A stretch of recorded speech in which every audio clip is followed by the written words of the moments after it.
Nous sommes soldats, combattants pour Christ. Pour Christ, au nom de Jésus, nous conquérons. Nous sommes vaillants, Vaillants, c'est de la parole. La parole au nom de Jésus, nous conquérons. Nous sommes vaillants, Vaillants, cités à dessein. à dessein au nom de Jésus, nous conquérons. Nous sommes vaillants, Vaillants, cités à dessein. à dessein au nom de Jésus, nous conquérons. Quels qu'ils soient les effets, Nous conquérons au nom de Jésus, nous conquérons.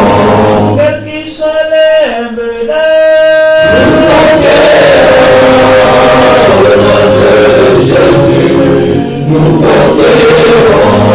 quels qu'ils soient les mensonges, Nous conquérons au nom de Jésus, nous conquérons. quels qu'ils soient les nécessités,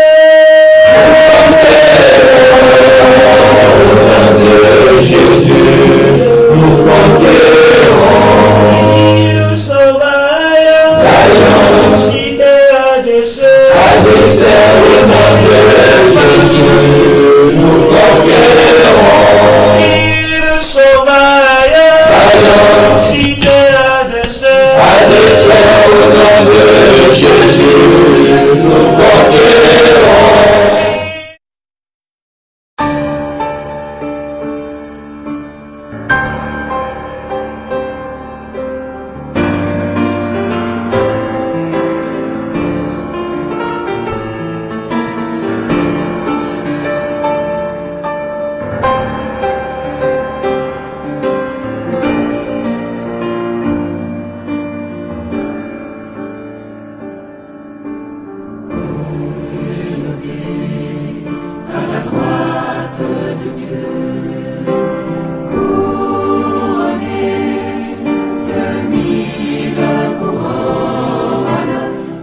Le monde entier fait, et a toujours fait du mariage homosexuel une parade.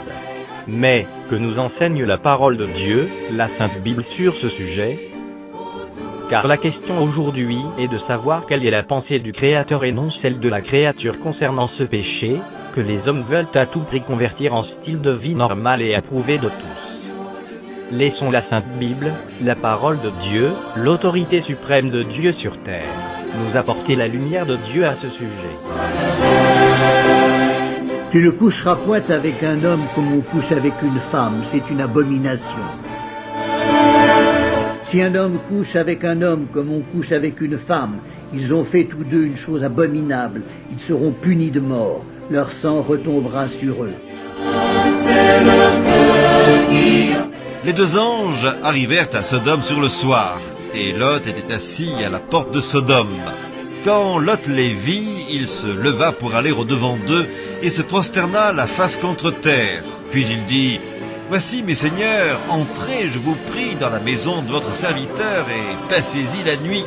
Lavez-vous les pieds, vous vous lèverez de bon matin, et vous poursuivrez votre route. » « Non, répondirent-ils, nous passerons la nuit dans la rue. » Mais Lot les pressa tellement qu'ils vinrent chez lui et entrèrent dans sa maison. Il leur donna un festin et fit cuire des pains sans levain, et ils mangèrent. Ils n'étaient pas encore couchés que les gens de la ville, les gens de Sodome, entourèrent la maison depuis les enfants jusqu'aux vieillards. Toute la population était accourue. Ils appelèrent Lot et lui dirent, « Où sont les hommes qui sont entrés chez toi cette nuit ? Fais-les sortir vers nous pour que nous les connaissions. » Lot sortit vers eux à l'entrée de la maison et ferma la porte derrière lui. Et il dit, « Mes frères, je vous prie, ne faites pas le mal. Voici, j'ai 2 filles qui n'ont point connu d'homme. Je vous les amènerai dehors et vous leur ferez ce qu'il vous plaira. Seulement, ne faites rien à ces hommes puisqu'ils sont venus à l'ombre de mon toit. » Ils dirent, « Retire-toi. » Ils dirent encore, « Celui-ci est venu comme étranger et il veut faire le juge. Eh bien, nous te ferons pire qu'à eux. » Et pressant Lot avec violence, ils s'avancèrent pour briser la porte. Les hommes étendirent la main, firent rentrer Lot vers eux dans la maison et fermèrent la porte.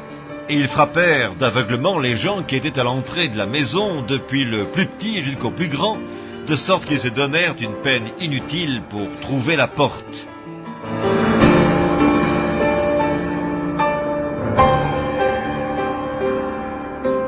Il y eut même des prostituées dans le pays. Ils imitèrent toutes les abominations des nations que l'Éternel avait chassées devant les enfants d'Israël. Il ôta du pays les prostituées, et il fit disparaître toutes les idoles que ses pères avaient faites. Le jugement de Dieu sur les générations précédentes et futures qui se sont livrées, et qui se livreront à ce péché d'homosexualité.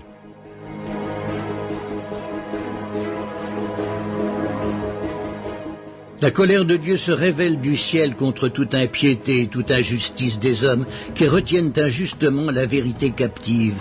Car ce qu'on peut connaître de Dieu est manifeste pour eux, Dieu le leur ayant fait connaître. En effet, les perfections invisibles de Dieu, sa puissance éternelle et sa divinité, se voient comme à l'œil depuis la création du monde, quand on les considère dans ses ouvrages.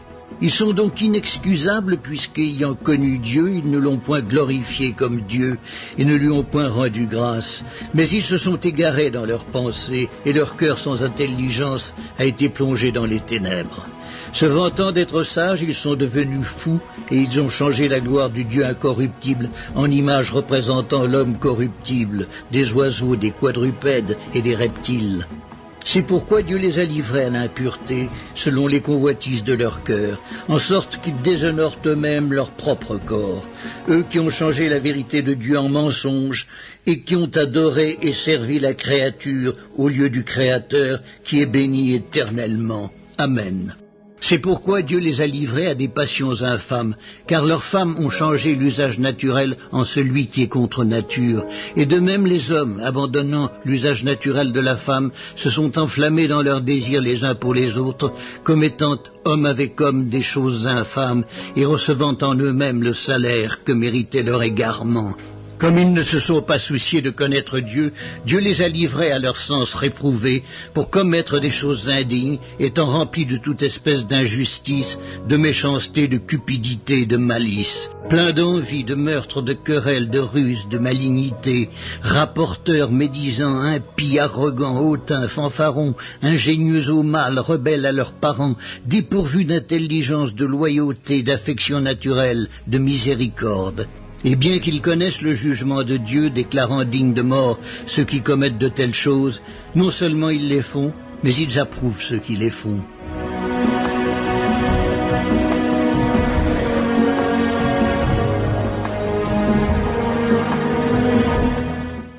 S'il a condamné à la destruction et réduit en cendres les villes de Sodome et de Gomorrhe, les donnant comme exemple aux impies à venir, et s'il a délivré le juste Lot, profondément attristé de la conduite de ces hommes sans frein dans leur dissolution, car ce juste, qui habitait au milieu d'eux, tourmentait journellement son âme, juste, à cause de ce qu'il voyait et entendait de leur œuvre criminelle.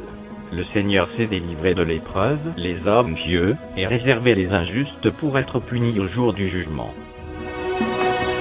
Que Sodome et Gomorrhe, et les villes voisines, qui se livrèrent comme eux, à l'impudicité, et à des vices contre nature, sont donnés en exemple, subissant la peine d'un feu éternel.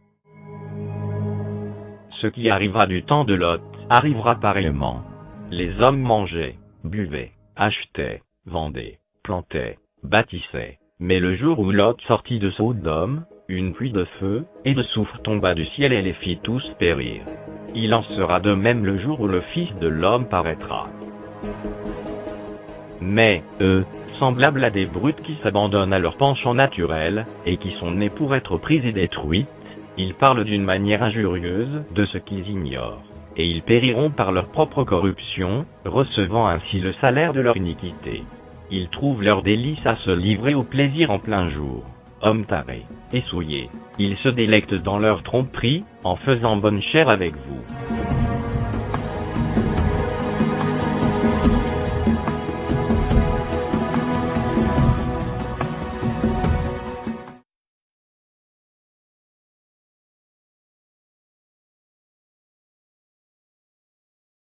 I give you this ring Le mariage homosexuel, un sujet de société potentiellement explosif à 6 mois de l'élection présidentielle. Jamais un président américain ne s'était publiquement déclaré en faveur. Barack Obama l'a fait. En 2010, il avait déjà fait abroger la loi qui obligeait depuis 1993 les militaires homosexuels à taire leur orientation sexuelle sous peine de renvoi. Pour moi, à titre personnel, a-t-il dit, il est important d'affirmer que les couples du même sexe doivent pouvoir se marier. Cette déclaration va dans le sens de l'évolution de l'opinion publique. Aujourd'hui, la moitié des Américains estiment que le mariage entre personnes du même sexe devrait être autorisé par la loi. Dans les faits, ce n'est pas le cas. À ce jour, les législations sont très différentes, mais on peut dire que la très grosse majorité des États américains interdit le mariage homosexuel. Cette prise de position n'engage que Barack Obama, puisque c'est à chaque État de décider. Mais politiquement, elle peut le desservir face à son probable adversaire républicain à la présidentielle, Mitt Romney, lui apportant peut-être sur un plateau les clés de l'électorat conservateur. Celui-ci a réaffirmé sa position. J'ai toujours la même opinion sur le mariage que lorsque j'étais gouverneur et je me suis exprimé de nombreuses fois. Selon moi, le mariage n'implique qu'un homme et une femme. Un coup de poker pour Obama? Cette question peut-elle lui faire perdre la course à la Maison-Blanche? Certains le pensent. Le président a mis fin à son ambiguïté. Il avait dit qu'il ne soutenait pas le mariage entre personnes du même sexe, mais ses politiques contredisaient cela. Franchement, je pense que cela réduit ses chances de réélection.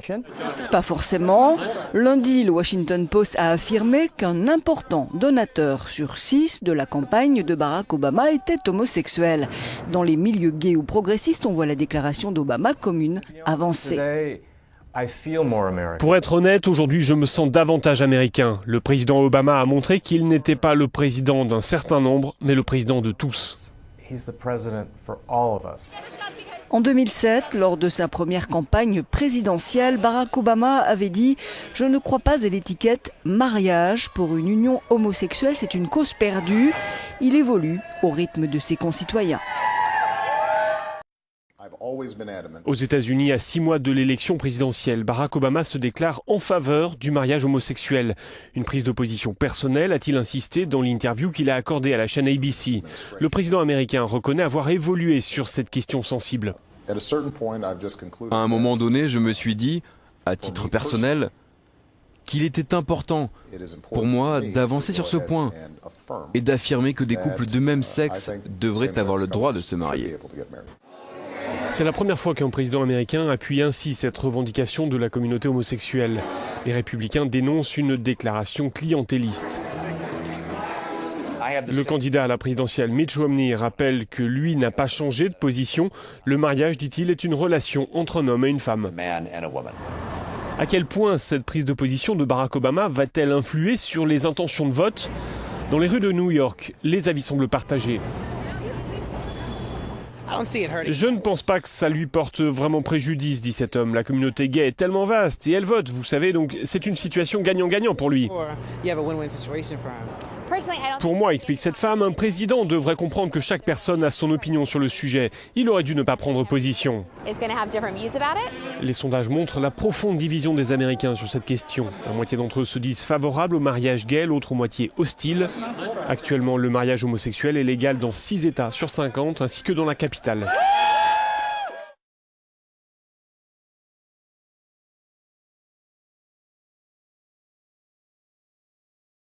Le recours à la PMA pour les homosexuels n'est pas dans ce texte de loi.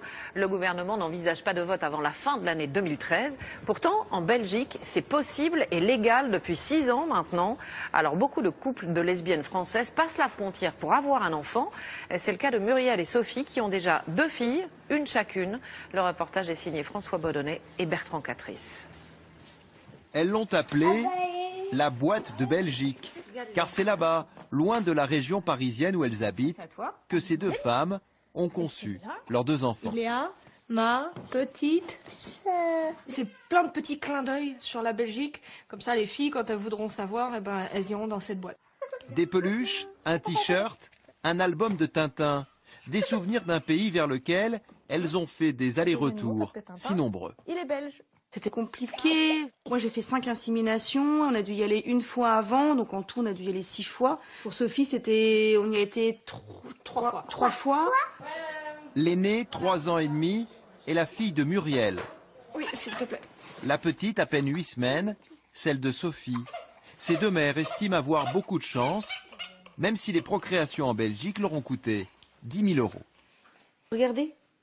Vous croyez qu'on y pense? Non, on n'y pense pas. Non. On a oublié, en fait. Parce qu'on a aussi de la possibilité financièrement. Oui, on avait la possibilité financièrement. Mais voilà, mais après, on oublie. Alors, bien sûr, Muriel et Sophie auraient pu choisir de rester en France. Oui, mais pour cela, il leur aurait fallu mentir. On est homosexuel, on est comme ça, notre vie elle est comme ça, on n'a pas envie d'être caché. Et si on commence à se cacher, comment on explique à un chat mon cœur, comment on explique à nos enfants qu'on cache notre homosexualité et qu'on n'est pas fier de ce que l'on est? Donc non. Elles ont donc fait comme les 600 homosexuels qui, chaque année, font le voyage jusqu'à Liège, en Wallonie. Dans cet hôpital public, 80% des patientes sont françaises et leur nombre ne cesse d'augmenter. Le gros problème que nous rencontrons, nous, c'est pas de les accueillir, c'est de trouver des donneurs en quantité suffisante pour pouvoir répondre à la demande. Du coup, partout dans le royaume, les cliniques de la fertilité cherchent dorénavant à limiter l'afflux de nos compatriotes. Muriel et Sophie, elles, sont reconnaissantes vis-à-vis d'un pays qui leur était étranger, mais qui leur a permis de fonder leur famille. Le 8e pays européen à légaliser à la fois le mariage et l'adoption pour les couples homosexuels. Elle emboîte le pas aux Pays-Bas, à l'Espagne, à la Suède, la Norvège, l'Islande, le Danemark, mais aussi la Belgique. Là-bas, la loi a été votée il y a 10 ans. Où en est-on aujourd'hui? François Baudonnet, Stéphane Schaumer sur place. Olivier et Joris sont mariés depuis 4 ans. Ensemble, ils élèvent une petite fille. Pour eux, comme pour le millier de couples homosexuels belges qui passent devant Monsieur le maire chaque année, le mariage est avant tout une reconnaissance. Nous avons des droits et des obligations vis-à-vis de la société aussi. Et donc, moi, je trouve que ça m'a beaucoup apaisé, ça m'a donné beaucoup de confiance en moi. Le débat en France leur rappelle celui qui avait eu lieu dans le Royaume il y a 10 ans, la violence en moins. On parlait de l'intérêt de l'enfant, on parlait de sa conviction personnelle, on n'était pas dans la caricature, dans l'insulte, dans la destruction, vraiment. 10 ans après la loi, donc, en Belgique, le nombre de mariages homosexuels reste stable. Chaque année, il représente à peine 5% du nombre total des mariages. Et les divorces de couples de même sexe augmentent eux aussi à plus de 20%, preuve supplémentaire de la banalisation de cette union. Ici, ça se passe très très bien, on n'a pas eu de problème. Voilà, d'ailleurs, c'est parfois incompréhensible ce qui se passe chez vous. Les adoptions, elles, plafonnent à quelques dizaines par an. Il y avait des enfants qui se trouvaient dans des couples de même sexe et qui avaient un parent. Et depuis que la loi a été votée, ils en ont 2, sans qu'il y ait une explosion des adoptions. Dans le Royaume, les couples de femmes homosexuelles ont en revanche massivement recours à la procréation médicalement assistée, une pratique également autorisée ici et qui ne provoque aucune polémique. Et on le disait, après le recours au Conseil constitutionnel et le délai pour la promulgation, c'est en juin que les premiers mariages devraient être célébrés.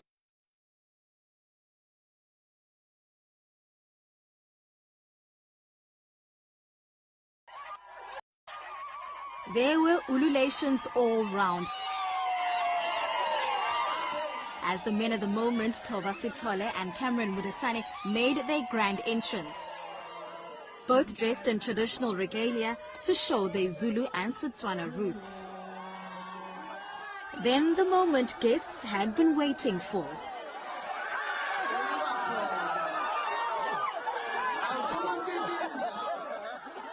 There's been a lot of criticism to Sithole and Mudasane tying the knot, but the grooms say they're proud of making history. You know, I love Toba so much. I'm very excited. I'm glad that I'm married to Toba now. We are both Mr. TC Sithole Mudasane. It's very exciting. We're making history. You know, I think, as I've mentioned before, it is against this idea that being gay is an African. Being gay is as African as being black. So we're part of our culture. Toba Zulu and I'm Tswana. And we are rooted in our culture and we're very excited about it. Sticking to tradition, the groom's families exchanged gifts in the traditional umabo. The couple have already slaughtered a cow, introducing themselves to their respective ancestors and asking for blessings. This also formalized their 3-year relationship. I am so happy, I have no worries, and I am so grateful for the gifts from the Modasanis. I wish them well for the future and where they will be living together. If this show-stopping traditional affair is anything to go by, you can only imagine what the couple has in store for their fairy tale white wedding later this year. But for now, though, it's back to festivities, and by the sounds of things, it won't be ending anytime soon. Nontobeko Spacey, Kwatugoza, in KwaZulu-Natal.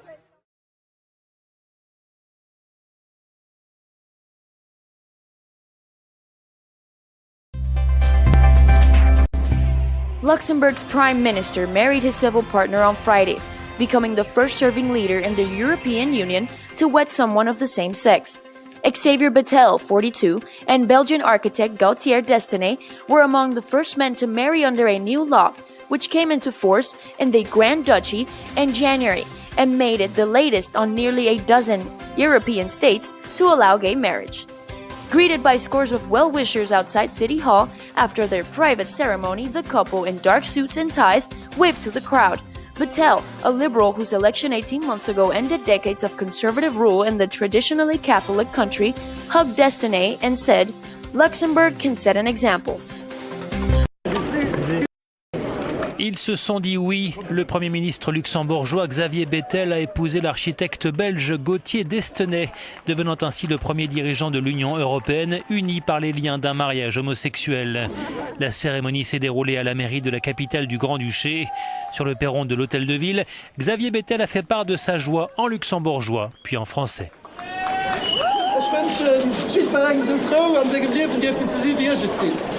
Je souhaite à chacun d'être aussi heureux que je le suis. Merci aux Luxembourgeois. Merci.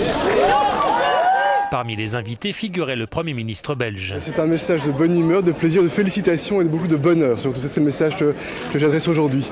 Autre invité, le journaliste franco-luxembourgeois Stéphane Bern, qui se réjouit de la portée symbolique de ce mariage. Le fait qu'il soit Premier ministre, c'est un message envoyé aux autres, et particulièrement dans un temps où on voit que l'homophobie est en train de monter dans certains pays d'Europe.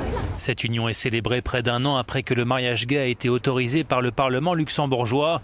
Pour beaucoup, elle peut contribuer à faire avancer les mentalités. Ça pourrait être un changement pour le futur, parce qu'il y en a d'autres peut-être qui auront plus de courage de se marier aussi. Et ça gênera toujours des gens, je pense. Donc après, chacun va jusqu'au bout de ses opinions et puis au moins c'est que du bonheur, donc on ne peut pas aller outre. Voilà. Et c'est la liberté aussi de ce pays qui est bien en jeu. Après le Luxembourg, l'Irlande pourrait devenir dans une semaine le 18e pays au monde à légaliser le mariage homosexuel. Pour la première fois, cette décision sera soumise au référendum.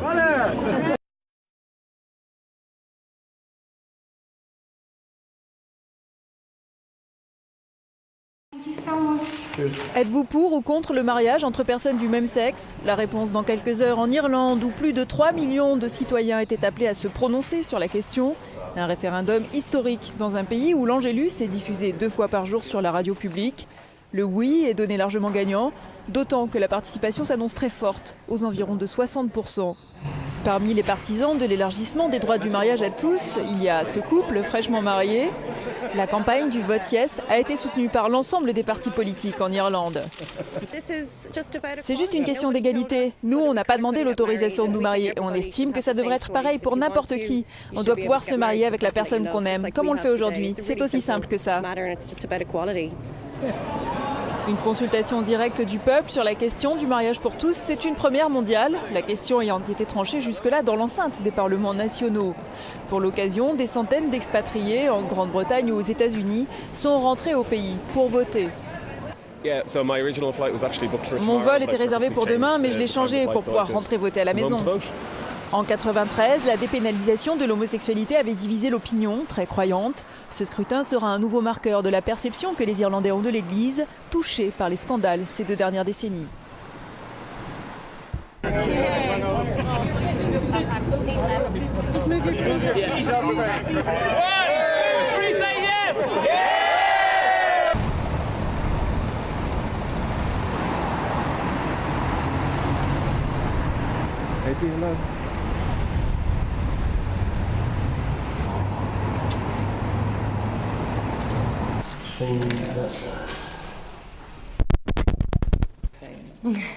Thank you. Majority of votes in favour of the proposal, 467,307.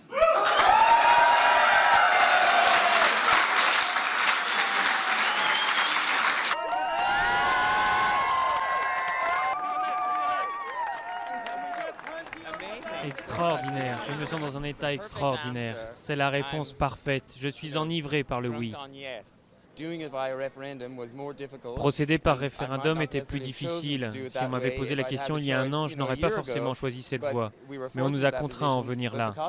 Mais puisque c'était plus difficile, le résultat en est d'autant plus important et enivrant. Ça nous rend forts.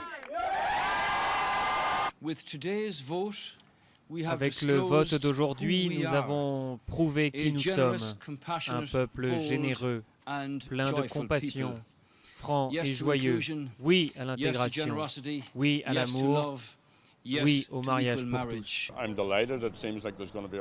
Je suis très satisfait, il semble qu'il va y avoir un oui retentissant et c'est une très bonne chose. Ça montre que les Irlandais sont tolérants, respectueux et accueillants.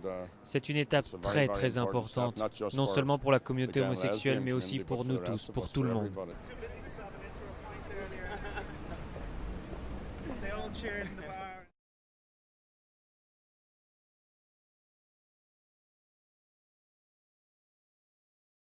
Et en cet instant, je vais donc vous demander de vous lever.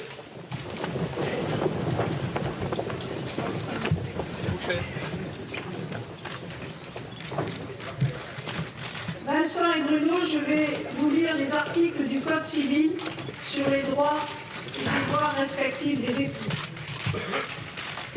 L'article 212. Les époux se doivent mutuellement respect, fidélité, secours et assistance. Article 213. Les époux assurent ensemble la direction morale et matérielle de la famille. Ils pourvoient à l'éducation des enfants et préparent leur avenir. Article 214. Si les conventions matrimoniales ne règlent pas la contribution des époux aux charges du mariage, ils y contribuent à proportion de leurs facultés respectives. Article 215. Les époux s'obligent mutuellement à une communauté de vie. Article 371. L'autorité parentale est un ensemble de droits et devoirs ayant pour finalité l'intérêt de l'enfant. Il appartient à ses parents, jusqu'à la majorité ou l'émancipation de l'enfant, pour le protéger dans sa sécurité, sa santé et sa moralité, pour assurer son éducation et permettre son développement dans le respect dû à sa personne. Les parents associent l'enfant aux décisions qui le concernent selon son âge et son degré de maturité.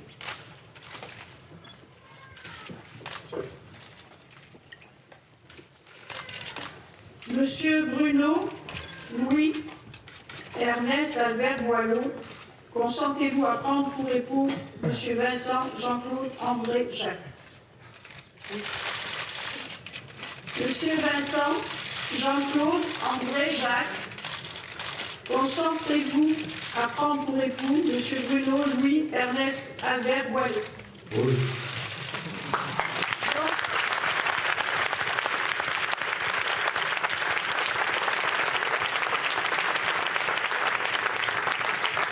C'est donc un grand honneur pour moi de vous dire que vous êtes unis par le mariage au nom de la loi.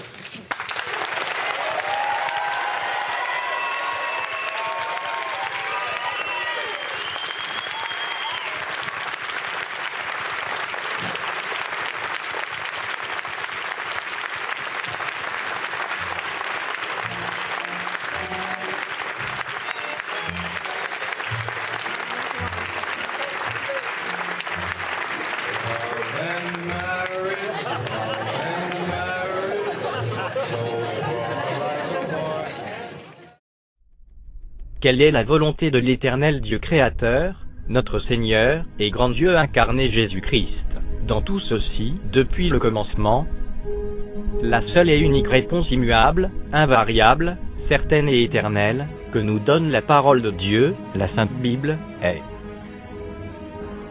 un homme pour une femme, dans le mariage. Ceci est la position éternelle de notre Créateur Jésus-Christ. À prendre ou à laisser. L'Éternel Dieu dit, « Il n'est pas bon que l'homme soit seul, je lui ferai une aide, semblable à lui. » L'Éternel Dieu forma de la terre tous les animaux des champs et tous les oiseaux du ciel, et il les fit venir vers l'homme pour voir comment il les appellerait, et afin que tout être vivant portât le nom que lui donnerait l'homme. Et l'homme donna des noms à tout le bétail, aux oiseaux du ciel et à tous les animaux des champs. Mais pour l'homme, il ne trouva point d'aide semblable à lui. Alors l'Éternel Dieu fit tomber un profond sommeil sur l'homme qui s'endormit. Il prit une de ses côtes et referma la chair à sa place. L'Éternel Dieu forma une femme de la côte qu'il avait prise de l'homme, et il l'amena vers l'homme. Et l'homme dit, « Voici cette fois celle qui est os de mes os et chair de ma chair. On l'appellera femme, parce qu'elle a été prise de l'homme. C'est pourquoi l'homme quittera son père et sa mère, et s'attachera à sa femme, et ils deviendront une seule chair. »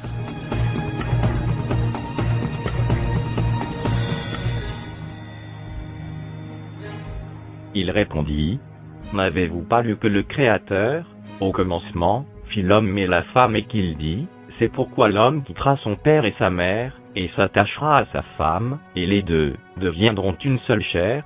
Ainsi ils ne sont plus deux, mais ils sont une seule chair. Que l'homme donc ne sépare pas ce que Dieu a joint. » Pour ce qui concerne les choses dont vous m'avez écrit, je pense qu'il est bon pour l'homme de ne point toucher de femme. Toutefois, pour éviter la pudicité, que chacun ait sa femme et que chaque femme ait son mari. Que le mari rende à sa femme ce qu'il lui doit et que la femme agisse de même envers son mari. Je suis venu comme une lumière dans le monde, afin que quiconque croit en moi ne demeure pas dans les ténèbres.